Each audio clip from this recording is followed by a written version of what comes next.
네, 안녕하세요. 오늘은 이제 손목 테이핑을 해보도록 하겠습니다. 근데 손목 테이핑을 하기 전에 몇 가지 이야기를 좀 하고 넘어가도록 할게요. 일단 손목 같은 경우는 조금 손목이 있고요, 그죠? 그 다음 엘보도 같이 있어요. 원래는 같이 해주셔야 돼요, 같이 해주셔야 되는데 일단 손목 부분부터 하겠습니다. 근데 손에는 보면 손바닥이 있는 부분의 근육은 이제 전완 굴근이라는 표현을 하고요. 그다음 손등에 있는 부분은 전완 신근이라고 표현을 합니다. 그래서 한쪽은 잡아당기는 근육, 그러면 반대쪽은 늘어나는 근육이 되겠죠. 그래서 전완 쪽의 근육은 손목을 자르게 되면 총 15가지 근육이 있어요. 그래서 상당히 복잡한 구조로 이루어져 있습니다. 그리고 여러분들 손목 다 누구나 한 번씩 통증 느껴보셨죠? 대표적으로 가장 많이 아픈 부위가 이 부위가 될 수가 있어요. 왜? 엄지손가락 쓰는 부위죠. 자, 제 힘줄이 보이실지 모르겠다. 이렇게 움직여지죠, 힘줄 자체가. 자, 이건 뭐냐면 이건 장무지신근, 무지입니다. 그 다음에 측면에 보면 무지 외전근이라고 있어요. 이렇게 살짝 보이죠.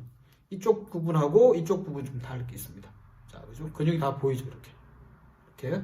자, 이거는 장무지신근, 이거는 무지 외전근. 보편적으로 우리 엄지손가락을 많이 사용하면 여기 부위에 힘줄, 근초염이라고 생길 수가 있습니다. 자, 그 다음에 요 뼈는 두 가지가 있어요. 요골이 있고 척골이 있습니다. 울라하고 러브라고 하는데 골밑 쪽에 보게 되면 이렇게 터널이라는 게 있어요. 힘줄 같은 지대가 있어요. 그래서 그 지대 안쪽으로 힘줄하고 근육, 혈관들이 지나갑니다. 그래서 여기 부위가 눌려져 가지고 통증이 유발되는 것을 손목 터널 증후군이라고 합니다. 그래서 지금 테이핑하는 방법은 터널 증후군 예방도 되고요. 그 다음에 나머지 기본적으로 손목 안정화를 시켜주는 테이핑 방법이라고 보시면 될 겁니다. 첫 번째는 조금 복잡한 구조가 있고요. 복잡한 구조를 먼저 알려드리고 나머지 쉬운 구조를 알려드리도록 하겠습니다. 일단 테이핑은 손목 사람마다 좀 다릅니다. 길이를 어떻게 측정하냐면 일단 길이는 손목 한 바퀴 정도 기본적으로 하시고 한 바퀴고, 그 다음에 손바닥은 좀 복잡한 구조로 있을 때는 안쪽에 칸이 있어요. 칸이 있는데 손바닥 2번, 이렇게 손바닥 길이의 2배 정도로 해서 요걸 2개를 자릅니다. 그러면 이렇게 되겠죠.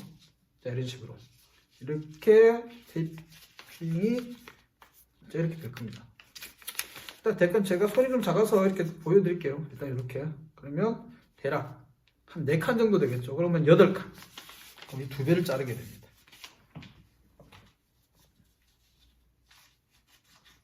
자, 8칸짜리를 2번 정도 자른다고 보시면 돼요.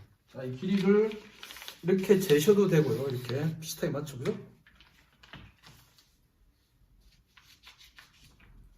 자, 그 다음에 손목 한 바퀴. 근데 쟤한테 하는 게 아니고 지금 타인한테 해줘야 되잖아요. 그러면 진짜 여기를 좀 볼게요. 자, 좀 내려서 제 얼굴보다는 손을 좀 볼 수 있도록 하겠습니다. 여기 있는 친구는 손목 길이, 손목이 좀 큰 편입니다. 그죠? 이렇게 길이 한 번. 자, 이렇게. 그 다음에 엄지손가락, 좀 간단한 방법에 대해서 하는 방법은 이렇게. 자, 그러면 사람마다 다르겠죠, 그죠? 자, 아까 말했던 장무지신근입니다. 엄지손가락 긴 편근이라고 보시면 되죠. 그러면 이렇게 엄지손가락에서 끝까지 이렇게 하나 잘라주시면 됩니다. 그래서 총 4가지가 필요한데, 첫 번째 잘랐던 부분은 이제 반을 접습니다. 반을 접어서 모양을 좀 만들어야 돼요. 모양 만드는데 손가락에 땀이 나는 사람들이 있겠죠. 땀이 나는 사람들이 있어서 손가락 끼우는 방법을 사용할 겁니다. 이렇게 사선으로 잘라요. 이렇게 뭐 예쁘게 자를 필요는 없고 가볍게 자르시면 될 겁니다. 자, 그러면 이렇게 구멍이 생기게 됩니다. 구멍이 생기게 되는데, 자, 테이핑 붙일 때 이제 설명을 좀 드리도록 할게요. 피술자가 이제 테이핑 붙임을 당하는 사람이 어떻게 되냐면, 내가 손등이 보이는 쪽, 자 보세요, 엘보가 있죠, 그죠? 손등이 보이는 쪽은 신근이고요, 손바닥이 보이는 쪽을 굴근이라고 합니다. 그러면 일단 저희는 신근과 굴근을 같이 붙인다고 생각할게요. 예를 들어서 손목을 젖혀서 아픈 사람들은 어떻게 될까요? 그러면 굽혀야 되겠죠, 그죠? 근데 굽혀서 아픈 사람들은 늘려야 될 겁니다. 근데 지금 여기 지금 모델도 손에 좀 땀이 나요. 그러다 보면 어떻게 테이핑 붙이다 보면 떨어지겠죠. 그걸 방지하기 위해서 이렇게 구멍을 낸 겁니다. 그리고 구멍을 끼울 때 어느 부위에 끼워야 되느냐 한번 눌려보세요. 자, 여기를 한번 눌려보시고 여기를 한번 눌려보시고, 그 다음에 여기를 눌려보시고, 그 다음에 여기를 눌려보세요. 그리고 만져서 아프다고 표현할 때, 여기는 안 아프네요. 그럼 여기도 안 아파. 그럼 여기 아프단 말이에요. 그러면 요 두 번째 테이핑을 해본다고 하면 되십니다. 다시 볼게요. 이렇게. 자, 그러면 어떻게 하냐면 가운데를 찢어요. 가운데를 찢어가지고 가운데를 자르다 보니까 이 부분 약해. 그래도 강하게 잡아당기면 이 부분 찢어질 수가 있어요. 테이핑이. 그래서 너무 강하게 늘리지 마시고 살짝 늘리세요. 살짝 늘려서 이렇게 구멍을 끼웁니다. 꼭 끼우시죠. 자, 일단 손등부터 붙여볼게요. 일단 이건 가정입니다. 가정인데, 자, 얘가 이렇게 젖혀졌을 때 아프다.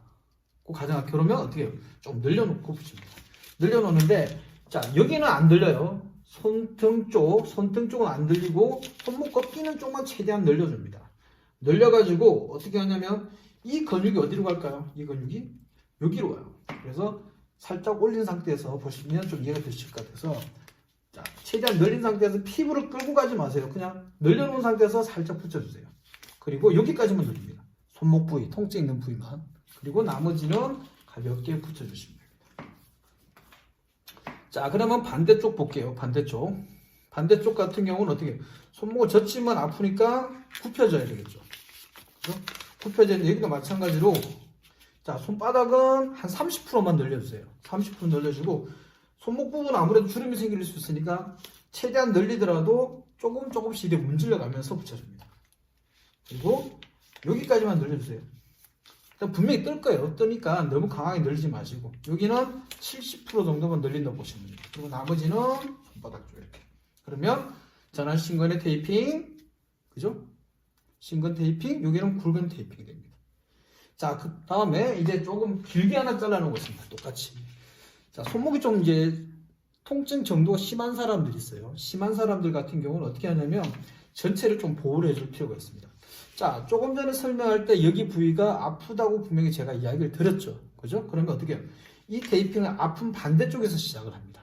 아픈 반대쪽에서 시작을 해서, 자, 보세요. 자, 이렇게 붙이게 됩니다.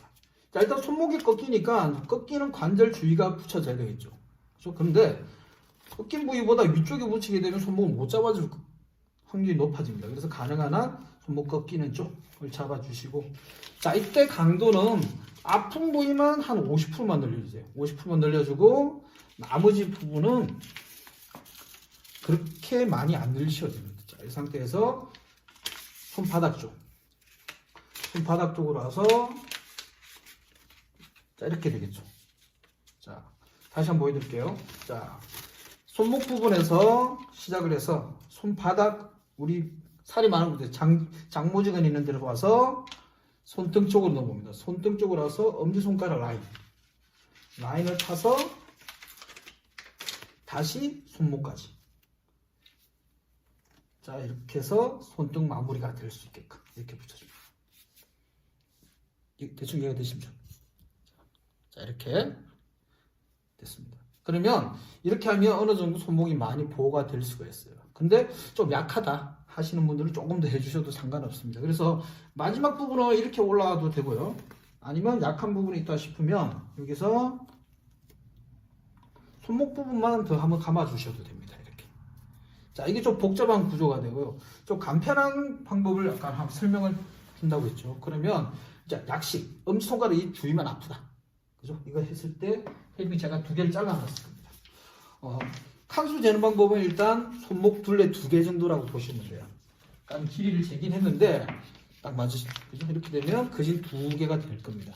자, 이건 손목 부분이고 좀 간단한 방법인데, 이건 엄지손가락, 장무지 쪽에, 그 다음에 검지 쪽, 이 부위에서 이제 힘줄이 손상이 되었을 때 하는 테이핑 방법입니다.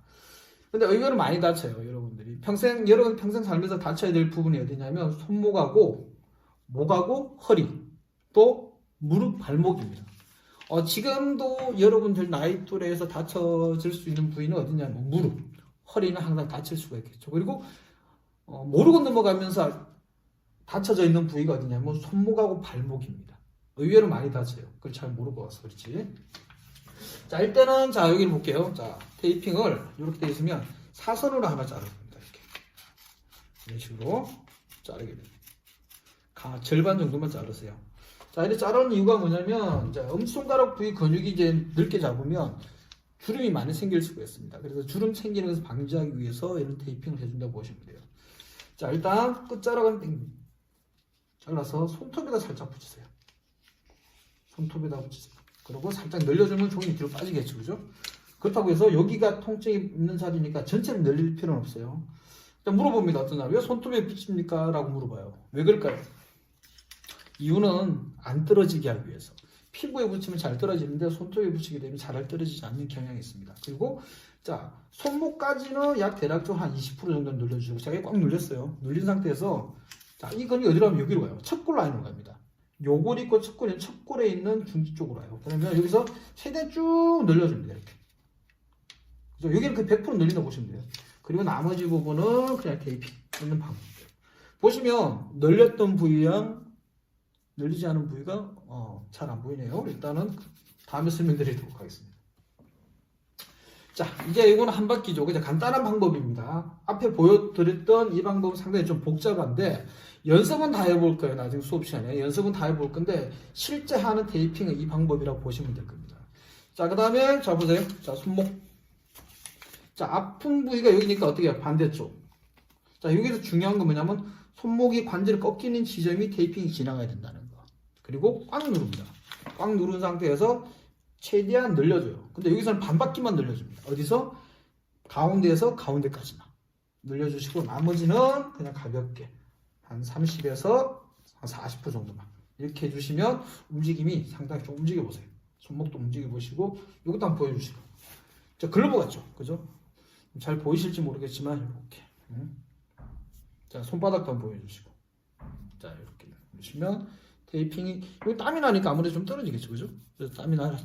그리고 테이핑 하셨다면 땀이 나는 부위 어쩔 수가 없습니다. 대신에 땀이 없는 부분을 좀 문질러 주셔야 돼요. 이렇게 문질러서 테이핑이 잘 붙게끔 만들어 주시는 것도 상당히 중요합니다. 손목이 좀 복잡합니다. 좀 복잡한데 그래도 여러분들이 한번 해보시는 거하고 안 해보시는 건 차이는 클 겁니다. 예를 들어서 라켓 스포츠 할 때 쉽게 말하면 배드민턴, 탁구, 그다음 또 뭐 있을까? 테니스 이런 운동, 그다음 야구, 그다음에 스쿼시 이런 운동할 때는 방금처럼 했던 테이핑을 해보시면 상당히 도움이 많이 되실 겁니다. 자, 아무튼 오늘 손목 테이핑 이제 강의 들으신다고 수고 많으셨습니다. 다음 시간에 또 여러 가지를 알려드리도록 하겠습니다. 자, 수고하셨습니다.